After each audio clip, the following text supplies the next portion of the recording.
Many young girls dream of becoming prima ballerinas. Alicia Delgadillo was one of them. What she didn't know as a child was that her dream would lead to a career in dance of a different sort. Today, Delgadillo, a member of Hubbard Street Dance Chicago, moves to contemporary, not classical, choreography. Emily Hoover, a Penn State communications major, dance minor, and Center for the Performing Arts intern, speaks with Delgadillo about her life in the arts. The Hubbard Street Dancer shares an inside look at what it takes to be part of an acclaimed troupe. Delgadillo also offers career advice. I guess you could just start by telling me a little bit about yourself. I'm from North Carolina. That's where I guess most of my serious training took place.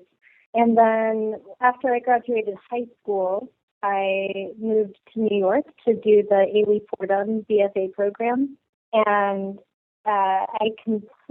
almost completed it in 3 years. I had one more course to take, but basically I was there for 3 years before joining HS2, Hubbard Street 2. But I was still able to get my degree and walk with my class and everything. So I graduated and continued dancing with HS2 and then came back to the main company about 7 months after that. So. Could you tell me a little bit about your experience with Ailey and Fordham?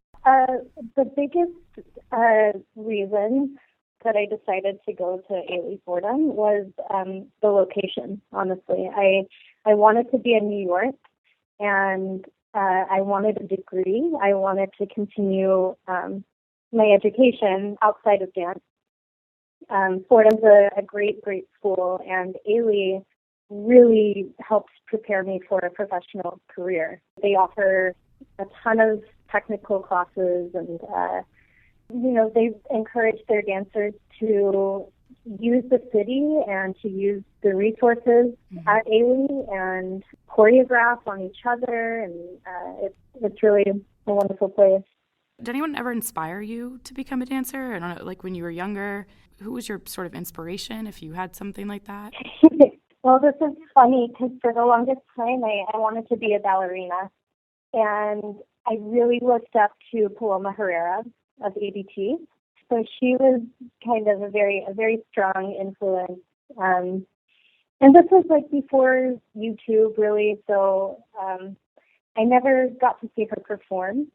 When I was younger, I just read about her and saw pictures of her in magazines. And then kind of transitioning into the more contemporary world, I wouldn't say there was anyone specifically, but it was more so choreographers. I was really inspired. The first thing I saw was Jerry Killian's black and white ballets. We watched a DVD at my dance studio, and I was really, really inspired by that. And I started doing more research and stumbled upon Nacho Duato and Mas Ek, and that's kind of what drew me more towards the contemporary track. So I know that Hubbard Street is known for being one of the only dance companies to perform year-round. So we are on a 52-week contract, and we have vacation time during the summer, usually in July, a few weeks, and then also for the holidays, around Christmas and New Year's. And that's it. That's our only time off. We perform, we have 4 series of shows. We have 16 performances in Chicago per season. So we have a fall series, winter series, spring and summer, as well as all of our national and international touring. As far as like a work week goes, it's definitely hard work.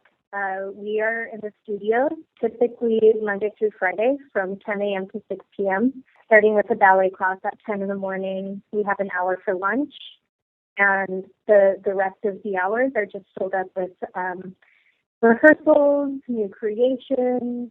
It just depends on what we're working on at the time. But, very full days usually. Are there any specific philosophies that the Hubbard Street dancers live by?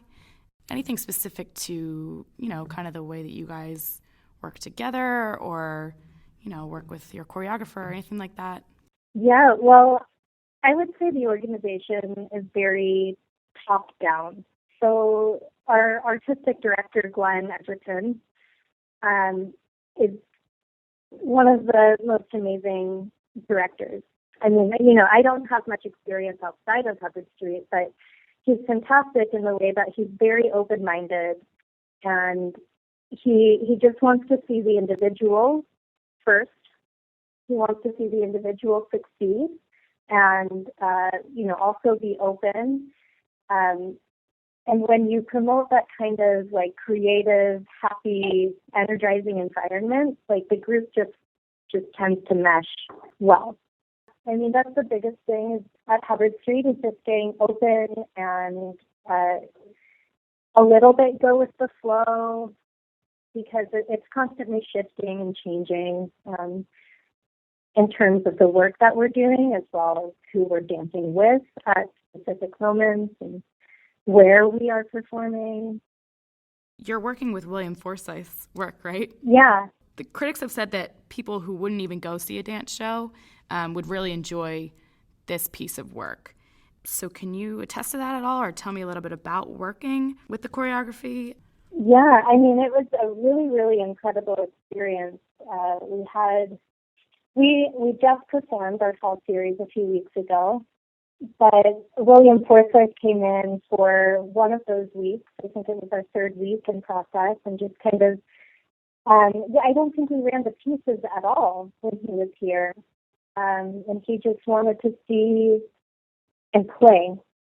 It was really a playground atmosphere, where we're just discovering new ways and new twists and turns, new ways of approaching steps and movements and transitions.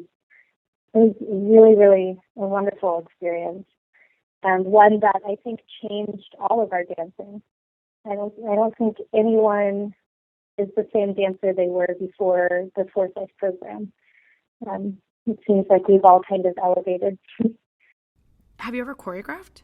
I have choreographed, and I like to dabble in it. I wouldn't consider myself a choreographer by any means, but I started choreographing a little bit in school, just through our composition classes.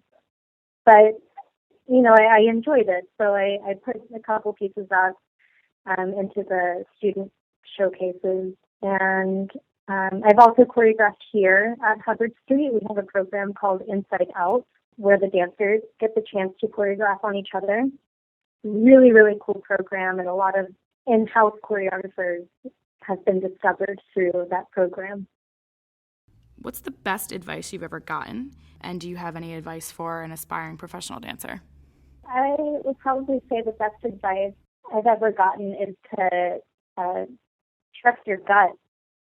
I tend to overthink things sometimes, or if we're learning new choreography, I want to get it right, and I want to get it right away, and it creates a block. It puts walls up, and you start to get inside your head a little bit, but you just got to trust yourself. Like, know where you are. Know that you're enough. Whatever you are, it's more than enough for that moment. Hubbard Street Dance Chicago comes to Penn State's Eisenhower Auditorium February 2nd, 2016. For tickets or information, visit cpa.psu.edu or phone 800-ARTS-TIX.